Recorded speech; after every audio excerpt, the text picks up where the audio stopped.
किसान भाइयों, फरवरी और मार्च महीने में जब मंडियां बाकी सब्जियों से खाली होने लगती हैं, उस समय पे जो भिंडी सीजन में लगाने पर आपको 20, 25, 30 रुपए के मंडी भाव देके जाती है, वही भिंडी अचानक से 60 से 80 रुपए तक बिकने लगती है मंडियों में। अगर आप भी बाकी किसानों की तरह सीजन का इंतजार कर रहे हैं तो आप गलती कर रहे हैं, क्योंकि मजा पैसा कमाने का जो मजा है ना, वो सीजन में नहीं, ऑफ सीजन में है। और वैसे देखा जाए तो भिंडी एक ऐसी फसल है जिसको अगर आप सीजन में भी लगाते हैं तो भी कम से कम 20, 25, 30 रुपए के मंडी भाव तो आपको आराम से देके जा सकती है।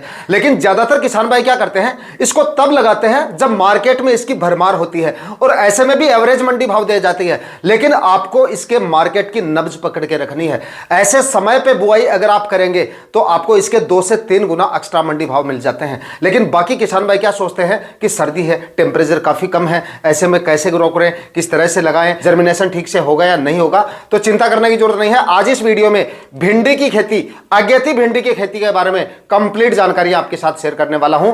किस तरह की वैरायटियों का आपको सिलेक्शन करना है, मतलब किस टाइप की और कौन सी हाइब्रिड वैरायटी आपको लेनी है जिससे ज्यादा उत्पादन आप निकाल सकें। बाकी किसान भाई जहां पे और वैरायटियों को लगाकर 60 से 70 क्विंटल तक उत्पादन निकालते हैं, वहीं पर 100-125 क्विंटल तक आप इन वैरायटियों को लगाकर निकाल सकते हैं। वहीं पर लगाने का सही तरीका, लगाने में भी काफी किसान भाई गलती करते हैं। इससे क्या होता है, पहली हार्वेस्टिंग में भिंडी में पीलेपन की जैसी समस्या आ जाती है और इससे उत्पादन ठीक से नहीं मिल पाता है। तो लगाने का सही तरीका मैं आपको बताऊंगा, किस तरह से आपको लगाना है, कौन कौन सी वैरायटियों का सिलेक्शन करना है। कंप्लीट जानकारियों के लिए, मतलब कि भिंडी की सबसे अगेती खेती के लिए पूरी जानकारियों के लिए वीडियो पे लास्ट तक आपको बने रहना है। और ये वीडियो अगर आपके लिए इंफॉर्मेटिव रहे तो इस वीडियो को लाइक और शेयर जरूर कर दीजिएगा। जो किसान भाई चैनल पे नए हैं वो चैनल भी सब्सक्राइब कर लें, ताकि खेती से जुड़ी नई नई जानकारियां आपको समय समय पे मिलती रहे। नमस्कार दोस्तों, मेरा नाम है सुरेश और आप देख रहे हैं खेत किसान झुंझुनू। सबसे पहले बात करेंगे अगेती भिंडी लगाने का सबसे सही समय कौन सा है और सर्दी में आप इसको किस तरह से ग्रो कर सकते हैं। काफी किसान भाई लगाने में गलती कर देते हैं और नतीजा बाद में भुगतना पड़ता है, मतलब जर्मिनेशन रेट अच्छी नहीं मिलती है या काफी पौधे जो होते हैं जर्मिनेशन के समय खराब हो जाते हैं। तो देखिए, सही समय की बात करें तो फिलहाल एकदम सही समय है अगर आप इसकी सबसे अगेती खेती करना चाहते हैं। जो किसान भाई थोड़ा सा खर्चा करके इसको लगाना चाहते हैं वो तो अभी इसको लगा सकते हैं। दोनों का मेथड अलग अलग है, दोनों का बता दूंगा। और जो किसान भाई इसको ओपन फील्ड में लगाना चाहते हैं वो इसको लगा दीजिए 26 जनवरी के बाद में, टेम्परेचर और अपना क्षेत्र का तापमान वगैरह, क्लाइमेट वगैरह देखकर। यानी कि 26 जनवरी के बाद में टेम्परेचर एकदम नॉर्मल हो जाते हैं। एक अपवाद के रूप में ले सकते हैं कि हो सकता है आने वाले दिनों में ऐसा आपको देखने को ना मिले, लेकिन ज्यादातर पिछले कई सालों के आंकड़े देखे जाए तो 26 जनवरी के बाद में पाले वगैरह नहीं गिरते हैं, टेम्परेचर नॉर्मल हो जाते हैं। जो मिनिमम टेम्परेचर है वो 10-11 डिग्री से ऊपर चले जाते हैं और मैक्सिमम टेम्परेचर भी भिंडी के बीजों के अंकुरण के लिए एकदम अनुकूल हो जाते हैं। तो मतलब अंकुरण उस समय तो देखने की जरूरत नहीं है आपको। लेकिन जो किसान भाई सर्दी में इसको ग्रो कर रहे हैं, फिलहाल अगर आप लगाना चाहते हैं तो आपको कौन कौन सी सावधानियां रखनी है। समय आपने नोट कर लिया, सबसे अगेती लगाना चाहते हैं तो अभी लगा दीजिए। जनवरी में मतलब 20 जनवरी से पहले लगा देंगे तो सबसे सही समय है। और जो किसान भाई ओपन फील्ड में लगाना चाहें जनवरी के अंतिम सप्ताह से लेकर उसके बाद में कभी भी आप इसकी बुआई जो है वो कर सकते हैं। सबसे ज्यादा सावधानी रखनी है बीज के बुआई का सही तरीका और सही समय। इसमें भी बहुत ज्यादा फर्क पड़ता है, समय का भी बहुत ज्यादा फर्क पड़ता है कि किस वक्त आप बीजों को तैयार करके लगा रहे हैं। लेकिन सबसे पहले बात करेंगे लगाने का तरीका। पहले आपको क्या क्या करना है, लगाने से पहले कौन से जरूरी काम करना है, यह भी बहुत ज्यादा इंपॉर्टेंट है सर्दियों में अगर आप भिंडी लगा रहे हैं। तो देखिए, जमीन की तैयारियों पर देना है आपको प्रॉपर ध्यान। जमीन की तैयारियों पर ध्यान इसलिए देना है, बाकी फसलों से ज्यादा ध्यान देना है, क्योंकि भिंडी की फसल में जड़ से संबंधित बीमारियां बहुत ज्यादा देखी जाती हैं। जड़ रलन की समस्याएं बहुत ज्यादा आती हैं, जो कोलर रोट वगैरह की समस्या है, या काली जड़ होकर भिंडी की जो फसल है वो खराब होने लगती है। इस तरह की जो समस्या है, फफूंद जनित रोगों का प्रकोप मतलब काफी ज्यादा देखने को मिलता है। इसलिए जमीन की तैयारियां प्रॉपर तरीके से करनी है। जमीन की तैयारियां शुरू करें उससे पहले इसमें सड़ी हुई गोबर की खाद डाल दें। अब इसमें भी काफी किसान भाई गलती कर देते हैं, कच्चा गोबर डाल देते हैं या अधगली गोबर की खाद डाल देते हैं। इससे भी आपको फायदा कम और नुकसान ज्यादा होगा। इसलिए अच्छी तरह से कंपोस्ट हुई गोबर की खाद, कम से कम 1 साल पुरानी गोबर की खाद आपको डालनी है। गोबर की खाद कम है या नहीं है जिन किसान भाइयों के पास में, वो इस्तेमाल कर सकते हैं वर्मी कंपोस्ट खाद का, ये अच्छा विकल्प है। उसके बाद आपको क्या करना है, 2 कल्टीवेशन जरूर कर लेने हैं गोबर की खाद डालने के बाद में, और हर कल्टीवेशन के बीच में 1-2 दिन का गैप रखें। और अगर समय आपके पास ज्यादा है तो कम से कम 3-4 दिन का गैप रखें। इससे क्या होगा, धूप वगैरह लगेगी तो जमीन में पड़ी फंगस वगैरह है वो खत्म हो जाएगी और फसल में रोग बीमारियां कम देखने को मिलेंगी।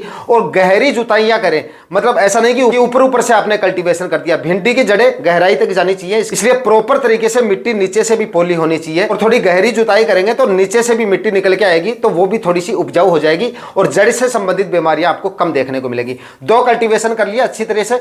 उसके बाद में आपको इसमें रासायनिक खाद उर्वरक डालने हैं जो सबसे ज्यादा जरूरी है इस समय पे, वो आपको बता देता हूं मैं। सबसे ज्यादा जरूरी है डीएपी खाद। डीएपी खाद आपको 1 बैग 1 एकड़ के हिसाब से लेना है और उसके बाद में म्यूरेट ऑफ पोटाश भी जरूर ले लेना है 30 केजी 1 एकड़ के हिसाब से। इसके साथ में सर्दी में अगर आप लगा रहे हैं, फरवरी में लगा रहे हैं तो आप इग्नोर मार सकते हैं, लेकिन फिलहाल लगा रहे हैं तो 6 से 8 केजी पर एकड़ के हिसाब से सल्फर भी इसमें आपको जरूर ऐड कर देना है। सल्फर आपकी फसल में टेम्परेचर से आने वाले स्ट्रेस को कम करता है, चाहे टेम्परेचर ज्यादा हो या कम हो, यानी कि पाले वगैरह की समस्या आती है, टेम्परेचर बहुत ज्यादा हो जाते हैं तो उसमें भी आपकी फसल की मदद करती है और बाद में जाके लू वगैरह चलेंगी तो उसमें भी प्लांट को सहनशील बना देती है, स्टेबल बना देती है टेम्परेचर के प्रति। तो ये आपको जरूर ऐड कर देनी है। दोनों मेथड आपको साथ साथ बता रहा हूं, फरवरी में लगाने वाले किसान भाइयों के लिए भी और जो अब लगा रहे हैं उनके लिए भी। पहले क्या करना है, जो अगर आप जनवरी में इसकी खेती कर रहे हैं, 20 जनवरी से पहले अगर आप बुआई कर रहे हैं, अगेती खेती कर रहे हैं, तब आपको इसकी खेती करनी है बेड बना के। जो किसान भाई ये सोच रहे हैं कि ओपन फील्ड में सीड ड्रिल वगैरह से बुआई कर दूंगा, ऐसे ही बुआई कर दूंगा, तो जर्मिनेशन ही नहीं होगा, क्योंकि भिंडी के बीजों के अंकुरण के लिए कम से कम मिनिमम जो टेम्परेचर है वो 12 से 15 डिग्री रहने चाहिए और मैक्सिमम टेम्परेचर 27, 28, 30 डिग्री तक रहने चाहिए। कम से कम बताए हैं, इससे ज्यादा है तो और भी जल्दी से अंकुरण हो जाता है। इतना टेम्परेचर मेंटेन रखना पड़ेगा। इसके लिए प्रॉपर तरीके से आपको बेड बनाना है जो अगेती खेती कर रहे हैं। उसके बाद में आपको इसमें प्लास्टिक मल्च लगाना है। प्लास्टिक मल्च 20-21 माइक्रोन के आप लगा सकते हैं, ज्यादा खर्चा हमें करने की जरूरत नहीं है। बेड के ऊपर हम भिंडी के प्लांट लगाएंगे तो ज्यादा से ज्यादा प्लांट हमारे आ जाए, मतलब डिस्टेंस भी आपको बता दूंगा।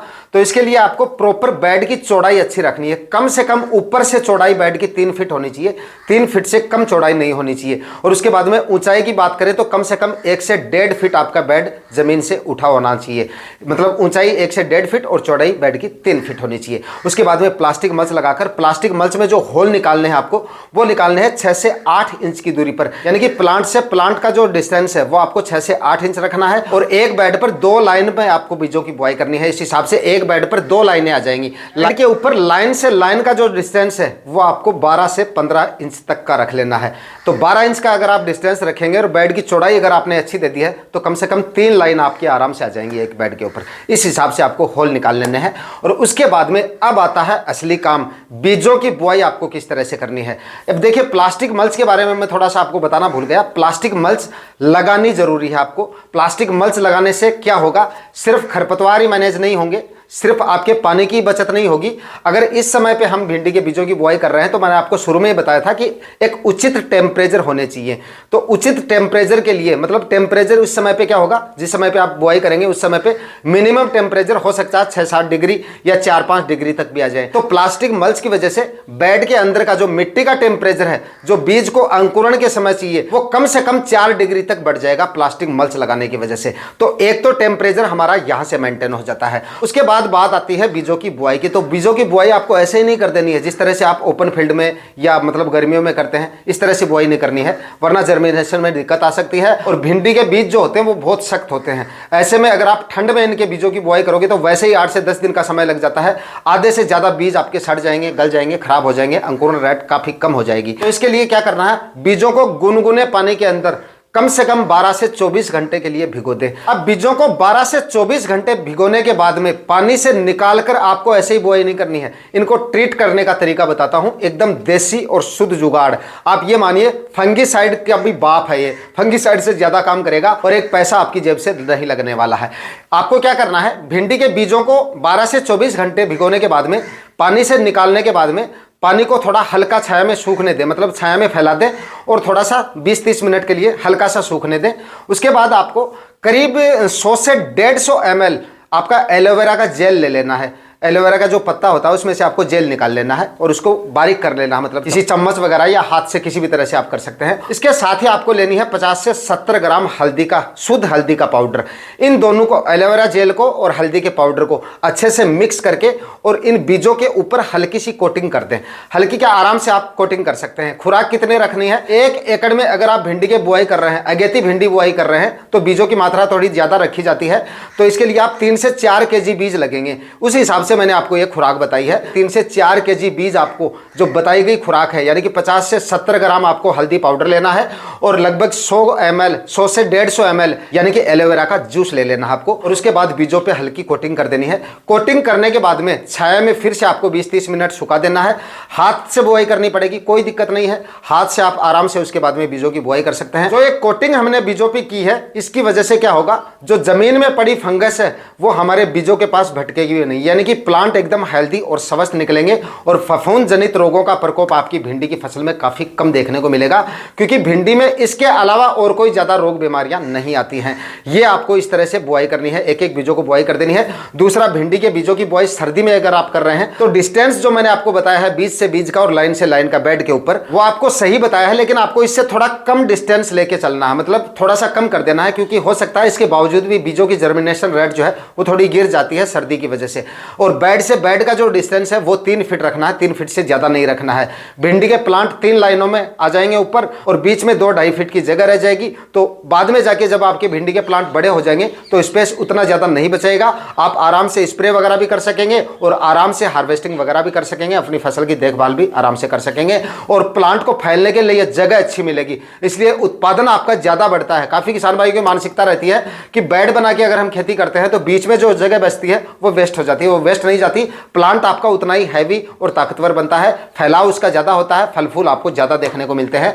अगर नंबर्स ऑफ प्लांट कम रहते हैं या सीमित रहते हैं तो उसमें आपको फल फूल भी ज्यादा देखने को मिलते हैं, रोग बीमारियां कम देखने को मिलती हैं। एक और सावधानी रखनी है आपको सर्दी से बचाने के लिए। बीजों की बुआई आपने कर दी, बुआई करने के बाद में लो टनल से उसको कवर कर देना है। अगर आप 20 जनवरी से पहले, मतलब फिलहाल अगर आप भिंडी लगा रहे हैं, लो टनल से कवर करने के बाद आपको सिंचाई कर देनी है। हो सके अगर ट्यूबवेल वाली व्यवस्था है तो ट्यूबवेल का ताजा पानी से सिंचाई करें। उसके बाद में अंकुरण तक आपको वैसे सिंचाई नहीं करनी पड़ेगी, लेकिन अगर पाले गिर जाते हैं अंकुरण के दौरान, यानी कि बीज बाहर नहीं निकले हैं और पाले गिर रहे हैं, तो ऐसे में पाले गिरने से पहले जिस दिन आपको ऐसा लगे कि आज कल सुबह पाले वगैरह गिरने वाले हैं, हो सकता है पाले गिर जाएं, तो हल्की सी ट्यूबवेल वाले पानी से हल्की सी सिंचाई कर दें, बस 15-20 मिनट चला दीजिएगा, मतलब पानी ज़्यादा नहीं होना चाहिए, थोड़ी सी। इससे क्या होगा, बेड का टेम्परेचर जो है वो बढ़ जाता है और बीजों में अंकुरण में कोई समस्या नहीं आती है, टेम्परेचर और भी अच्छे से मेंटेन रह जाता है। अब बात करते हैं दोस्तों भिंडी की सबसे अच्छी वैरायटियों के बारे में, क्योंकि आपका टोटल उत्पादन डिपेंड करता है आपके द्वारा चुनी गई वैरायटियों पे। सबसे अच्छी और सबसे शानदार वैरायटी है एडवांटा की राधिका वैरायटी, जिसको 1 नंबर पे मैंने रखा है। इसका आप सिलेक्शन कर सकते हैं, काफी अच्छी और काफी शानदार वैरायटी है। और उसके बाद में दूसरे नंबर की जो वैरायटी है वो है दोस्तों सिजेंटा कंपनी की OH 102 वैरायटी। आप इसका भी सिलेक्शन कर सकते हैं, ये भी काफी अच्छी और काफी जांची परखी वैरायटी है। फल की क्वालिटी और उत्पादन दोनों इससे काफी जोरदार मिल जाएगा। इसके बाद में तीसरे नंबर की जो वैरायटी है वो है नुमेंस कंपनी की सिंघम वैरायटी। ये भी भिंडी की काफी जोरदार वैरायटी है, फल की क्वालिटी और उत्पादन इसका भी काफी जोरदार मिल जाता है। इसके बाद में नुमेंस की ही एक सम्राट वैरायटी आती है, आप इसका भी सिलेक्शन कर सकते हैं, ये भी भिंडी की काफी अच्छी वैरायटी है। बाकी और कोई वैरायटियां अगर आपके क्षेत्र में चलती हैं तो आप उन वैरायटियों का सिलेक्शन कर सकते हैं। आप इनमें से कौन सी वैरायटी लगाते हैं या और कोई लगाते हैं तो कमेंट में बताना जरूर एक बार। तो दोस्तों आज के वीडियो में इतना ही। चैनल पर जुड़े रहिएगा भिंडी की खेती के रेगुलर वीडियो पाने के लिए, और आप में से कौन कौन किसान भाई कब भिंडी लगा रहे हैं कमेंट में जरूर बताइएगा। मिलता है किसी और वीडियो में नए टॉपिक के साथ, तब तक के लिए जय जवान जय किसान।